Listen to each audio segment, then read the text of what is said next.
Happy Monday, people, and welcome into Classic Wax, your favorite new morning show to kickstart your week. Brought to you by the Beat Sessions. I'm your host, Mitchell Weary. Hope you've all had a fantastic weekend. Hope your morning is treating you right. I know that Mondays can be tough for some people. Monday was a little tough for me this week. Started my brand new job this week. It was fantastic. But I have some new hours that are a little late. They're requiring some adjustments, and it was a bit of a struggle. I'm going to find a way to do it, but yes, getting up this morning was a little more challenging than it has been in the last few weeks. But I'm happy to be here with all of you. We got some fun stuff today. Brand new show, so kind of want to explain still what is going on, and I've changed a few things too. When I set out to do this, the idea was to have the record of the week be a surprise, so to speak. We're combining that with a classic album review. So two things at once. And yeah, Monday morning, it seemed like the right thing to do so you can kickstart your week with a brand new selection if you desire to do so.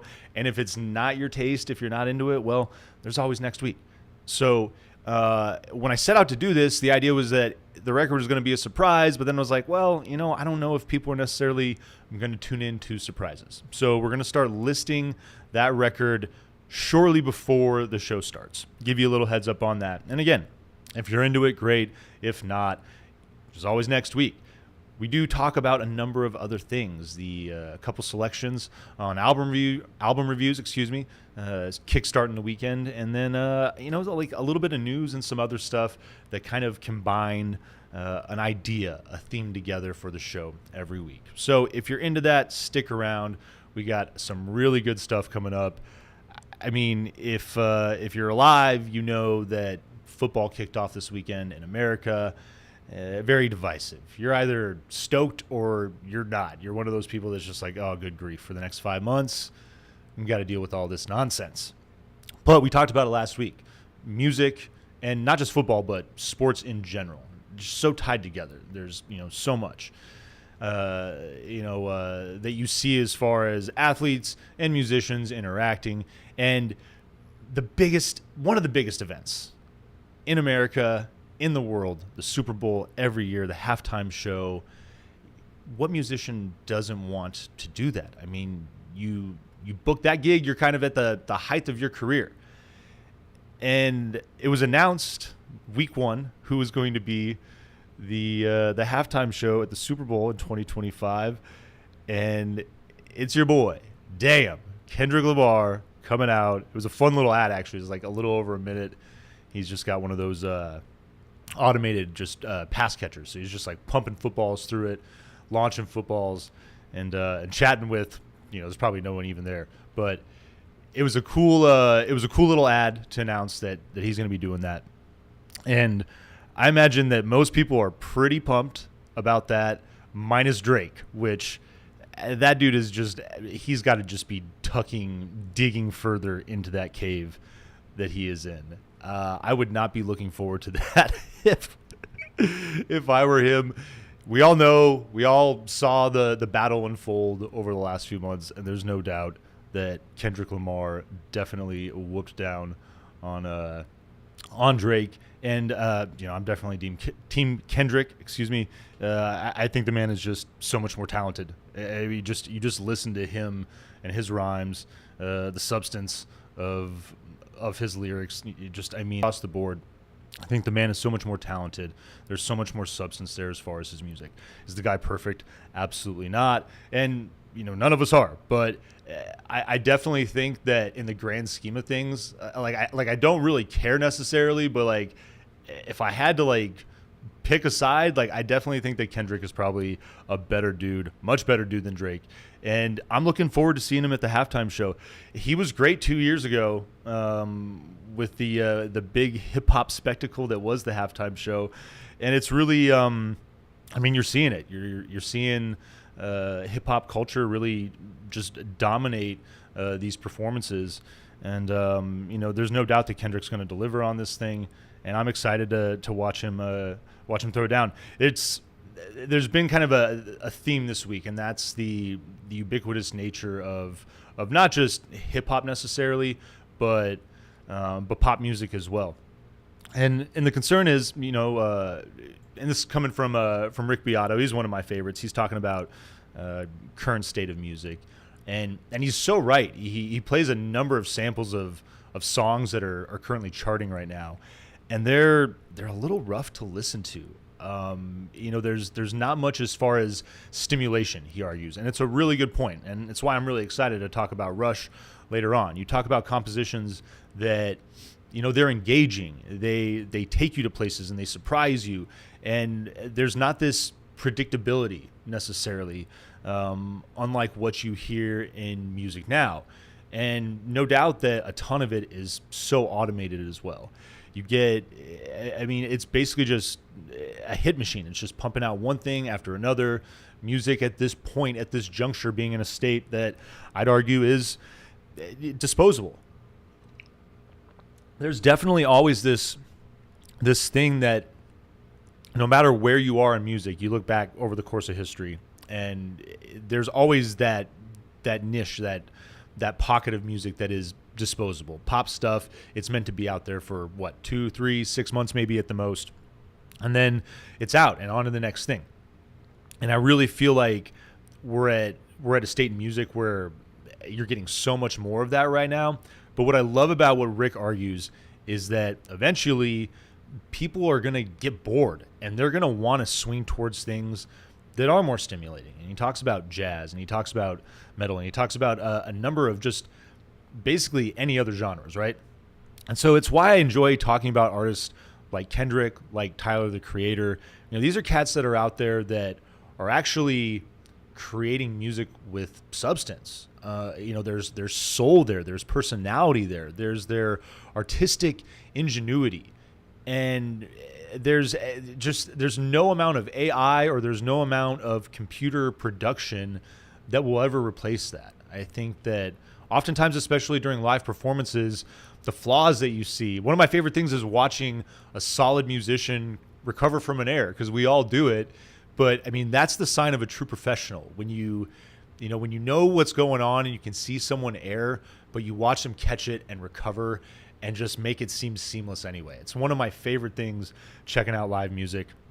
And I'm looking forward to the next few years to see if what Rick says comes to fruition. I think it will. I think that down the road here in a couple of years, and especially it might even happen with a lot of artists that are putting out music like this currently. You might see them take that leap to prove to their fans that they aren't just, messing around on a computer and doing something that, frankly, most people could do, right? I do think that many of those individuals are talented. They're just, they're using what's available to them today. It's the future. It's interesting. It's something that Jim Morrison talked about decades ago. The future of music is in electronic instrumentation, and it's wild to see, how far that's come and how complex it's become, and how far it can still go. That's the trippy thing about it. But again, there's no replicating. There's nothing that AI can ever do to replicate live music and the stimulation that we feed off from that. Speaking of live music, we have a pretty classic band that's been on hiatus for a little bit. Unfortunately, with the passing of one of their lead singers. But Linkin Park is back. And unfortunately, Linkin Park, they chose to come back with this lady, Emily Armstrong, who, if you haven't read about her, here's what I will say. There's the whole Danny Masterson thing. And fuck that guy. Pardon my French. Let's try to keep the morning show friendly, but seriously, screw that guy. In her defense, Bill Cosby is the first one that comes to mind. We've all been hoodwinked in life by people. Sometimes we get hoodwinked by really bad people, and that freaking sucks. So I will give her the benefit of the doubt slightly on that. But the whole Scientology thing, the relationship with that, it's a cult. I'll just say it.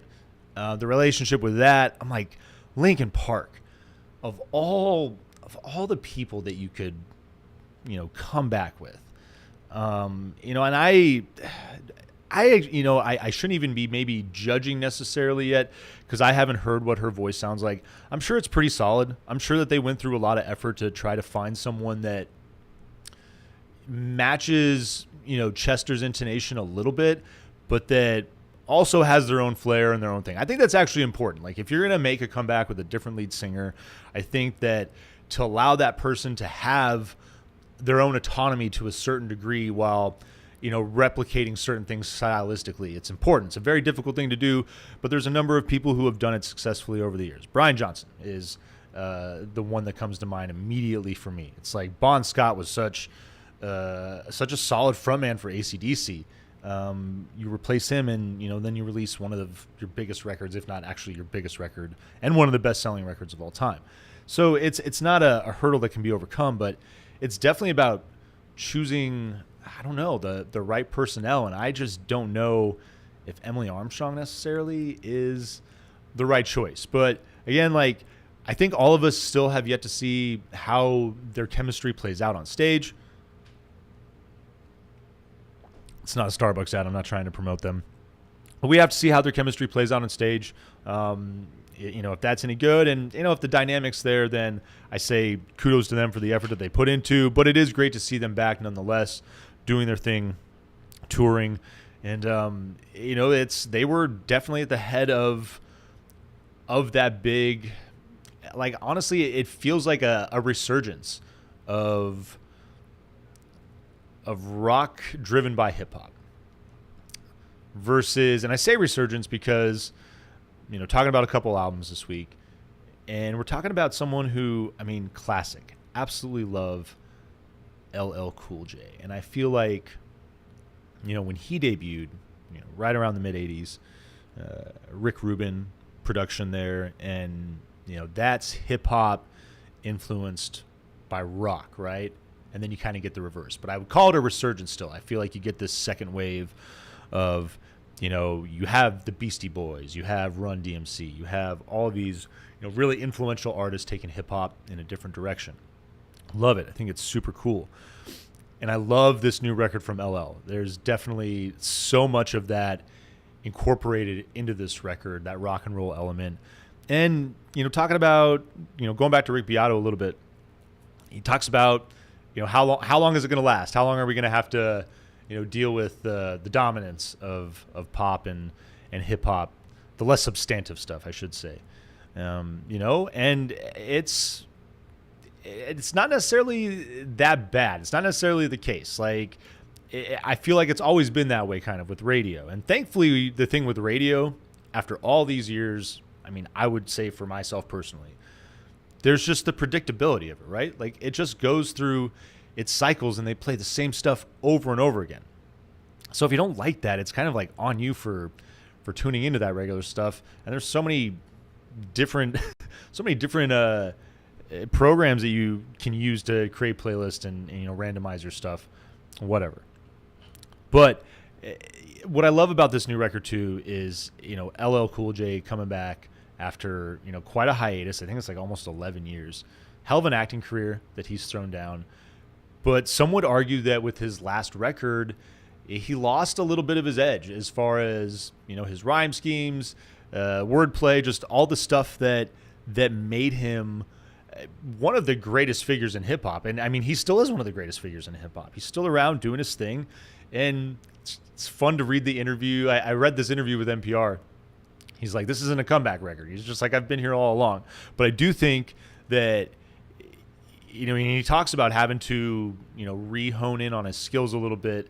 But that's what I love about this new record is you get an LL Cool J that's really trying to continue that development of his rapping abilities. It's never too late to keep practicing. Ron Carter, bass player, one of the best, seriously, like the most prolific jazz player of all time. We talk about him fairly regularly on the channel. Ron Carter is a perfect example of a guy that never stopped practicing. He's like 86 or 87 or something like that. And he is like one of the biggest proponents of that. You're never too old. You're never too good. you can always continue to grow and improve and, take your style in a new direction. And I really feel like that LL Cool J has shown that on this new album. It's a ton of fun to listen to. It's 43 minutes, 14 tracks, just solid all the way around from start to finish. I really enjoyed the continuity of this album. And again, those rock and roll elements that are there are super fun on the tracks that he picks to do that. There's, callbacks to some West Coast hip hop, think of like some mid 90s stuff. So I love that. He's always had that R&B angle. So definitely some of that at play a little bit there. Not so much from like, I don't feel like he's ever really been that much of a singer anyway, but all of the music, even with the R&B influences, it still feels very hip hop oriented. So definitely check this record out if you haven't heard about it, if you're a fan of, even if you're not the biggest fan of LL.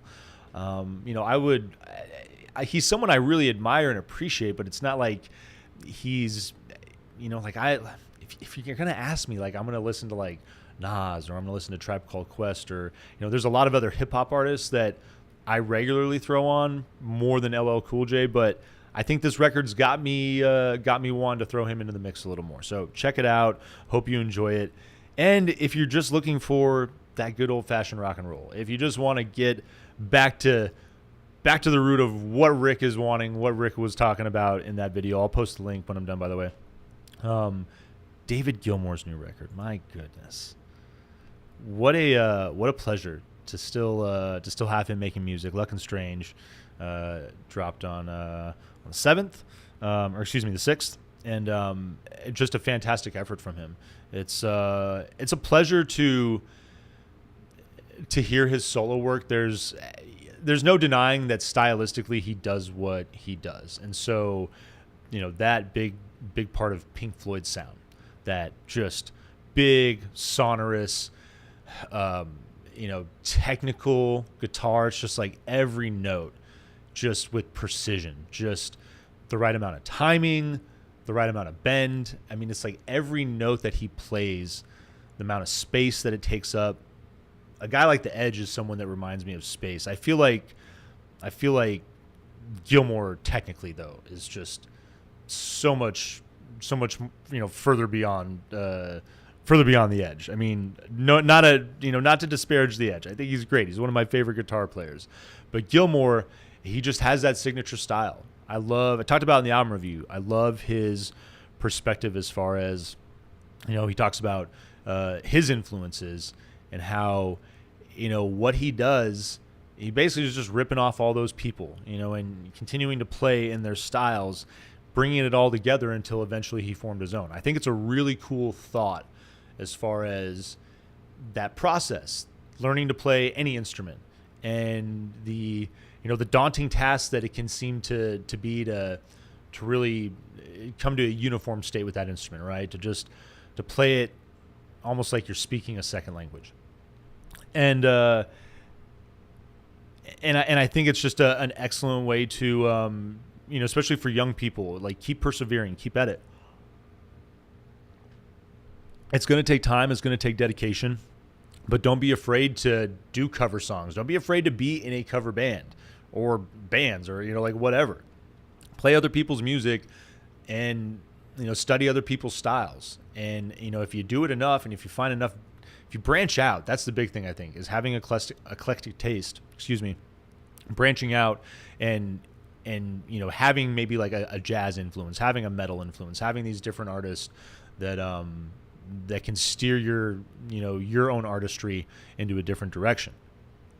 This album it's a family affair. Like, I love the involvement that his wife had on it, writing the majority of the lyrics. His kids are involved, singing a little bit, doing some instrumentation. Just really cool at 78 to see him doing some pretty damn good work. I talked about how in the album review he said that this is maybe some of the best stuff that he's done since Dark Side of the Moon, which I think is a very bold statement. But, he's the man himself. If that's what he's feeling, if that's how dialed in he is in the creative process right now, that's amazing. And I really hope that, if he's got more material on deck, it would be amazing to to get another record, to not have a 9-year hiatus. He is 78, so I hope he has forever. I hope we all have forever, right? But that's not realistic. But glad to have him back. If you haven't listened to Luck and Strange, definitely the record of the week, worth your time. And I should say the new album of the week. Sit down, check that out. Totally worth it. This all leads to a band that started off very bluesy and with a different lineup.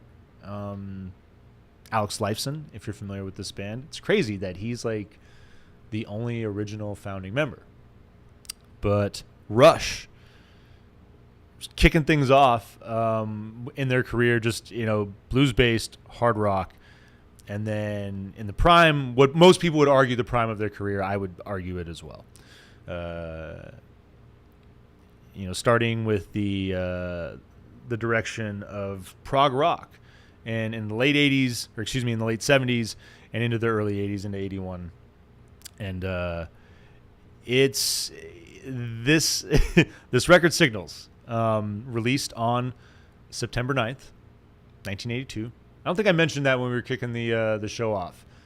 When we're talking about the record, it has to come out on this day. I'm like a big believer in that. We need to celebrate a record that drops on the actual date. That's what we're doing. September 9th, 1982.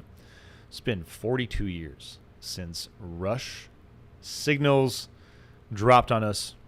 I think this record is phenomenal, and I think that most people in hindsight would agree that, yes, it is a classic record.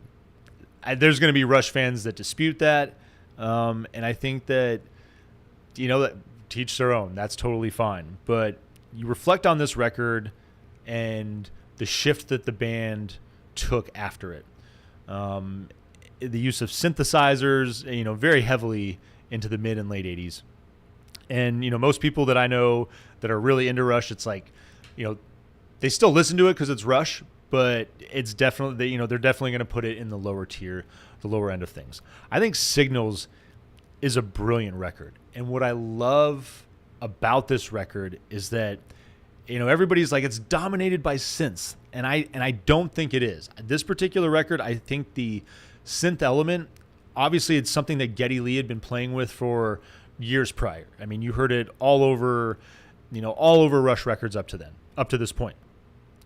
But what I love about this record is that, aesthetically they made a production choice to have a lot of Alex's guitar work kind of take a back seat and let the synth work do the lead versus the opposite in the past, right?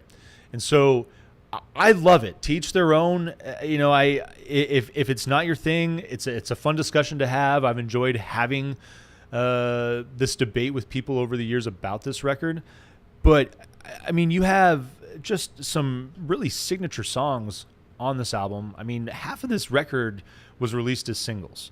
All these songs are songs that at some point, if you listen to classic rock radio, you've heard them, especially Subdivisions.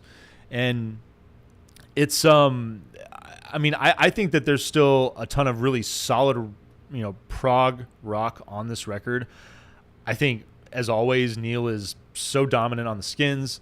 Lyrical work is solid as always too. It's always been a source of contention with me, because while you listen to Rush and you read along with the lyrics, and there's a lot to admire about what Neil is trying to say, but I hate that so much of it is inspired by Ayn Rand, because I think she shunned altruism. I just think she's a jerk. She's not my favorite person. I think Atlas Shrugged is nonsense. It's like 1,000 pages of trash, is what I would argue. I'm not a fan of the woman, and I've never read it, and I never will. I never will read that book. It's not worth it to me. I know what is in there substance-wise.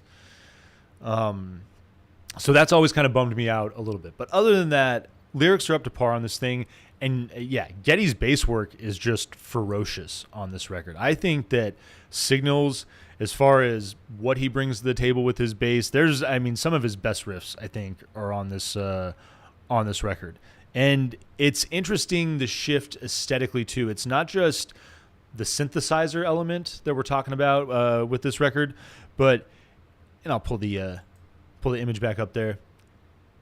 But we're also talking about, like what was going on with popular music at the time. You have the Talking Heads, you have the Police, the Clash as well.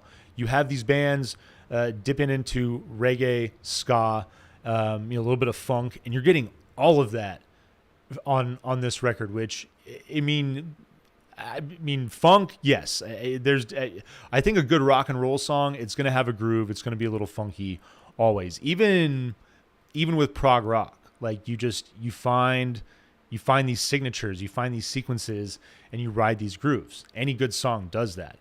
But Signals, this particular record, seriously, the influence of ska and reggae throughout it is something that I really enjoy. I think it's a fun turn, and when you think about the timing of this record when it came out, it makes sense. You think about, again, those bands that I mentioned, that's who was big at the moment. And so I dig that. I dig diving into that. Their catalog it's what makes them such a great band. I think that if you're going to listen to prog rock, and most of the people that I know that they do have eclectic taste. They are open to the idea of many things influencing what it is that they're listening to. And so there's, big dividends with Rush and their catalog. There's so much exploration that they did throughout their career that, I think that Signals, for what it is, I'm not going to call it one of their top tier records, because some really damn good records in that catalog. But this is a worthwhile record. This is a record that still is worth being celebrated as far as everything that they brought to the table throughout their career. And so want to get into the track list on this bad boy. Subdivisions. The opening track, most of us, again, if you've listened to classic rock radio, you've more than likely heard this song. You get that signature pulsating synth to open this thing up. Neil's drums hit, and I love, again, right off the bat, you get an indication of what this album's going to be like as far as the production on the guitars.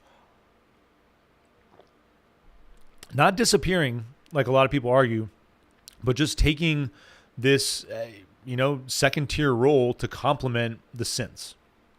And I think the synths on this song are excellent, and I like that throughout the song there's this changing of the guard. There's moments when the guitar takes over, Alex does his thing, and you get that proggy signature Rush that we all know and love.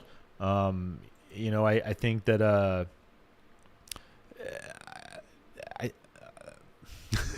I think that it's just the synth thing is it's just something that very divisive. I'm happy to talk about it on the channel today. Analog Kid comes out ripping though. This is sorry, I lost my place there.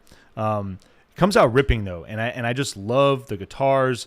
One of Geddy's one of my favorite performances on this record from him, and proggy. It's like a proggy Allman Brothers band, really. Like you get that blues element that was there early on in their career. Before Geddy and Neil were even there, really. Or no, Geddy was there, Neil wasn't there. But it's cool. It's really cool hearing that combination of sounds, and that's why I love the Analog Kid so much. I think it's one of the better Rush songs that's out there. Chemistry is your third song, and you get this drum and synth build that's going to open up the song, and synths drop with the vocal coming into focus, and it's going to shift back to the guitar. Like I really like. Very interesting as far as the dynamics and the way that things are just playing around and working in the song. I like the way that the synths have this like sci-fi element to it, proggy as always. And this is a really good example talking about that reggae and ska influence. But this feels like like a proggy Police song. The solo work to finish on this thing from Alex is exceptional as well. Digital Man is your fourth track. Drum roll ushers in this galloping percussion from Neil, and another ripping bass riff from Geddy. Really just dig that riff. Light production on the guitars, reggae influences again on this particular track. dig the drum breakdown. This is one of the bigger tracks on the record. So about halfway through, you get this like really unique kind of breakdown, driven by Neil, and then it shifts focus to the bass there for a little bit, and then it moves on to the solo. Like, really dig the structure in the moment, and all three of these players, whom are considered by many to really be some of the best players. I mean, most people consider Neil Peart while he was alive to be the best living drummer. And there is that debate that he is the best drummer that ever did the damn thing, right? But really just, I love Digital Man. Structure on that song is cool. Certainly a highlight for me. The Weapon, Part 2 of Fear, is going to start your B-side on this record. Bass drum and cymbals, just like some minimalism from Neil to kick this off. There's some really cool moments on this record where like these guys can just bring a big-ass wall of sound at you, right?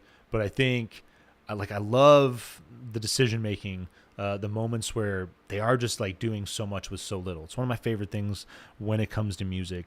And those moments on this record truly are exceptional. Everything kind of like slowly works in, the volume rises, other instrumentation starts to like build in with that rise as well. Minimal to start, and then 90 seconds in goes to work, and great mix of guitars and synths on the back half of this thing. Great balance.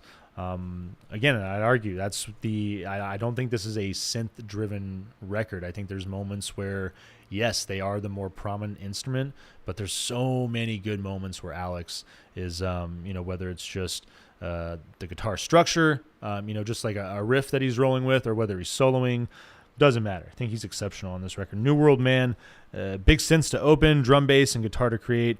Another, reggae ska sounding song. It's going to move back and forth between that element and rock and roll. Kind of like that back and forth on that song. Losing It, very unique track from this band. Getting like electric violin and synths to open. It's kind of just like, oh my goodness, never heard anything really like that from Rush up until that point, but that's what's so exciting about it. That's what's great about the song. I think that the minimalism, this is a fine example of them building towards more I guess structure in the song, more texture, I should say. But another track where you get this unique, interesting element, and then it moves towards that familiar proggy rock and roll feel with Alex's guitar, and I think his guitar work on this song is exceptional in the back half. And then Countdown is your 8th song. Got just lots of different sound effects and textures throughout this thing. The production is cool on it. Airplanes, there's like a radio operator that's in and out. Just ominous synths, simple drums and bass that usher in the vocal, and just a cool rock and roll song to close out what is a cool rock and roll record. I will say it. It's it's definitely a big change of pace for Rush. It's basically the changing of the guard, so to speak, into this phase that there's quite a few people that I know that are not a fan of those records. But to each their own again. I think Signals is a classic, though, and it is your album of the week. If you're not familiar with it, check it out. It'd been a minute since I'd listened to it, so it was nice to go back and enjoy that a few times this morning while I was throwing down production, getting ready for the show. And I hope you take the time to listen to that this week, and stay tuned throughout the week for more album reviews. Going to drop that LL Cool J album review later today, and hopefully get cracking at some other stuff while I have a few days off. But in the meantime, take care of yourselves. Have an excellent week. Enjoy the rest of your Monday morning, and don't get in too much trouble at work. We'll see you next time on the Beat Sessions.